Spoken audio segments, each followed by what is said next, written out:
بسم اللہ الرحمن الرحیم۔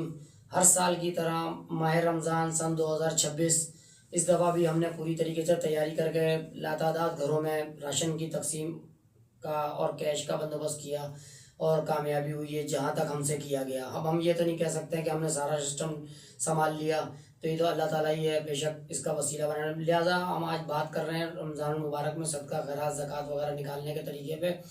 ہم لوگوں نے لاتعداد جگہ یہ دیکھا ہے اور میں اس کا چشمدید گواہ ہوں، لوگ بحث کرنے کو تیار ہے کہ بھائی اللہ کے نام پہ مانگا ہے نا اس نے تو میں نے تو دے دیا۔ تو بھائی ایسا مسئلہ نہیں ہے، آپ اپنے گھر کے فیصلے بھی تو بڑے سوچ بچار کر کے کرتے ہو نا، اپنے بچوں کے لیے فیصلہ کرتے ہو، اپنے کاروبار کے لیے سوچ بچار کرتے ہو، خدا را اس پیسے پہ بھی سوچ بچار کریں، سوچ سمجھ کے دیں حقدار کو۔ ابھی بھی ہمارے پاس اتنی درخواستیں آ رہی ہیں جن کو ہم مسترد کر رہے ہیں، کیا کریں، ظاہر سی بات ہے ہم بھی کوئی اتنا ہائی فائی نہیں ہے، تو آپ لوگوں سے عوام سے ریکویسٹ کرتا ہوں اگر آپ لوگوں کے پاس کوئی دینے والا نہیں ہے تو جلد از جلد اس طرح مت دیں، ہمارے ادارے میں دیں یا ہمارے جیسے اور اداروں میں دیں، جہاں آپ کا اعتماد ہے وہاں دیں۔ اس وقت ملک کے حالات لاتعداد طریقے سے ایسے خرابی کی طرف جا رہے ہیں، جگہ جگہ جو آگ لگ رہی ہے، جگہ جگہ آگ لگ رہی ہے، تو آپ کیا سمجھ رہے ہیں کہ آگ لگ رہی ہے؟ یہ سوچی سمجھی اسکیم ہے، یہ ہمارے ساتھ قیامت کے اوسار میں کہہ لو یا جو بھی معاملات کہہ لو، نبی پاک صلی اللہ علیہ وسلم کی امتی ہونے کے ناطے ہم لوگ کیا نبھا رہے ہیں؟ امتی ہونے کا ناطہ کچھ بھی نہیں کر رہے۔ قربانیاں لاتعداد بڑھ رہی ہیں دن بہ دن، گائے کی، جانوروں کی، لیکن گوشت اس سے زیادہ کم ہو گیا ہے۔ عوام یہی کہہ رہی ہے، جس کو دیکھو غریب غربا، ہمارے گھر میں تو گوشت ہی نہیں ہے، ہمارے تو بھائی اتنا سا تھیلی میں آیا۔ تو بات یہ ہے کہ اپنے عمل کو ہم نے ٹھیک کرنا ہے، کوشش کریں آپ لوگ ایسی جگہ زکوٰۃ خیرات صدقہ دیں جس صحیح مدرسے میں دیں، صحیح ویلفیئر میں دیں یا صحیح ہاتھوں میں دیں، ہمیں دیں، کسی کو بھی دیں، سوچ سمجھ کے دیں، قیامت میں ہمارے لیے جنت کے اسباب ہیں۔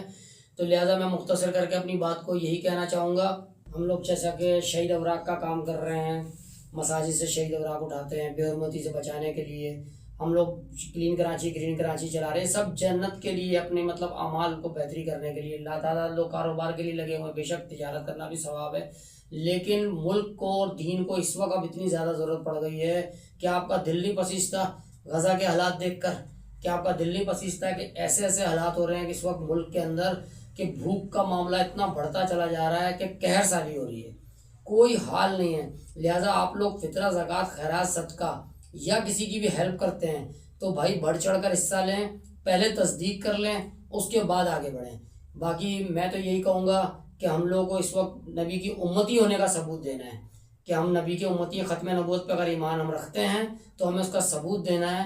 کس طرح سے؟ انصاف کر کے، طریقہ کار سے۔ ورنہ میں نے تو عموماً یہ دیکھا، صدر جا کر، خاص کر آپ بنس روڈ پہ دیکھ لیں، بلڈن مارکیٹ، دونوں طرف سے گاڑیاں چل رہی ہیں اور دونوں ہی گاڑیاں پھنسی ہوئی ہیں۔ ان کو یہ سمجھ میں نہیں آ رہا کہ گاڑی میں ہٹاؤں گا تو دوسری سمت میں چلے گی نا، تو جس قوم کو یہ سمجھ میں نہ آ رہا تو وہ قوم کیا کرے گی؟ ہم آج بھی گٹر لین میں پھنسے ہوئے ہیں، ہم تو آج بھی روڈوں پہ ٹوٹے پہ چل کے پریشانی میں عالم ہے۔ دنیا ترقی کہیں سے کہیں کر گئی، تو بھائی مہربانی کر کے فطرہ زکوٰۃ کا بھی خیال کریں اور آپس میں انصاف کا خیال کریں اور ذرا میانہ روی سے چلیں۔ ہر انسان دل برداشتہ ہوا لڑنے کو تیار ہے، ہر بندہ پریشانی میں، تو اس لیے سب لوگوں کو اپنے پیاروں کا خیال رکھیں۔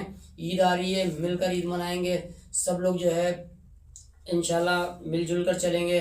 اور ادارے کا ہم نے آپ کو بتا دیا ہے، جس کے پاس بھی اگر وسائل ہیں تو ہمارا نمبر نیچے چل رہا ہے، ہمارے نمبر کو آپ دیکھ سکتے ہیں، تو یہاں زکوٰۃ خیرات کے دے سکتے ہیں۔ بازی میں بھی آدھی رات کو 3 بجے بھی لوگ میرے پاس آئے ہیں، 3 بجے 4 بجے بھی آئے ہیں کہ اسماعیل بھائی کوئی نہیں مل رہا تھا، ہم آپ کو دے رہے ہیں یہ پیسے، یار کسی کو دے دینا۔ تو بات یہ جلدی میں کسی غلط آدمی کو مت دے دینا، پھر مت دینا، میں تو یہی کہوں گا پھر مت دینا، کوئی فائدہ ہی نہیں ہے، وہ بیکار آپ نے گڈھے میں ڈال دیا۔ یہ جو نکلیں گے پیشہ ور لوگ نکلیں گے، اس وقت لاتعداد نکلیں گے، تو یہ الفاظ کہنا بند کر دیں، آپ لوگ بحث مت کریں کہ اس نے تو اللہ کا نام لیا تھا تو میں نے دے دیا۔ تو بھائی یہ ایسے بات کے اوپر بچہ کیوں نہیں دے دیتے ہو؟ کسی غلط جگہ اسکول کیوں نہیں ڈال دیتے ہو؟ غلط جگہ کمیٹی کیوں نہیں ڈال دیتے ہو؟ غلط جگہ پلاٹ کیوں نہیں لے لیتے ہو؟ وہاں تو اپنی آنکھیں کھلی رکھتے ہیں۔ تو بھائی غریبوں کا خیال کریں، وہ بیچارے بہت مستحق ہیں، بہت پریشانی ہے، لوگوں کے گھروں میں معاملات ہیں۔ میں اپنی بات کو مختصر کرتے ہوئے سمیٹتا ہوں کہ ہمارے لیے بھی دعا کیجیے، ہمیں یہ جذبے سے ہم کام کر رہے ہیں، شوق سے کر رہے ہیں کہ اللہ تعالیٰ ہم سے اچھے کام لے لے، ہم اس کے وسیلہ بنیں۔ پاکستان زندہ باد، اللہ حافظ۔